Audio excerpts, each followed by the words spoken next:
আওয়ামী সরকারের আমলে দেশের আলেম ওলামাদের বিরুদ্ধে যেভাবে মিথ্যাচার ও মানহানিকর পরিস্থিতি সৃষ্টি করা হয়েছিল, এতে মনে হয়েছে আলেম ওলামা কোনো ভিনদেশী নাগরিক।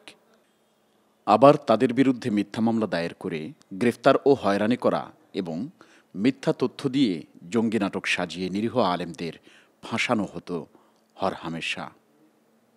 শাইখে বর্নবী রহমতুল্লাহ আলাইহি এর সুযোগ্য উত্তরসূরি নির্ভীক সৈনিক শেখ নূরে আলম হামিদি রাসূলুল্লাহ সাল্লাল্লাহু আলাইহি ওয়াসাল্লামের অবমাননা সইতে না পেরে সুদূর বরুণা থেকে ঢাকায় গিয়ে নাস্তিকদের বিরুদ্ধে সোচ্চার ভূমিকা পালন করেন।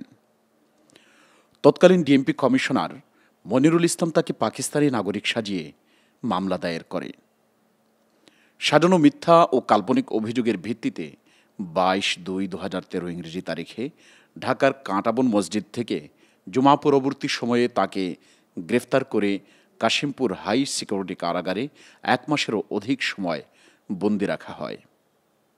সেখানে রিমান্ডের নামে পাশবিক নির্যাতন করতে দ্বিধাবোধ করেনি এই ফ্যাসিস্ট সরকার। 2013 সালের প্রথম কারাবরণকারী শেখ নূরে আলম হামিদি 1 মাস পর মুক্তি পেলেও গত 1 যুগ ধরে সেই তথাকথিত মিথ্যা, বানোয়াট ও কাল্পনিক মামলার ঝঞ্ঝাট থেকে মুক্ত হতে পারেননি।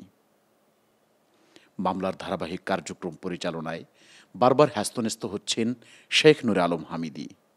আজ 1 যুগ ধরে জীবনের তরে তিনি এক ধরনের পঙ্গুত্ব নিয়ে দেশ, জাতি ও ইসলামের সুমহান খিদমাত আঞ্জাম দিয়ে যাচ্ছেন। অথচ তাঁর মাতৃভূমি হামিদনগর বরুণা ছিল 71-এর মুক্তিকামী মানুষের আশ্রয় কেন্দ্র।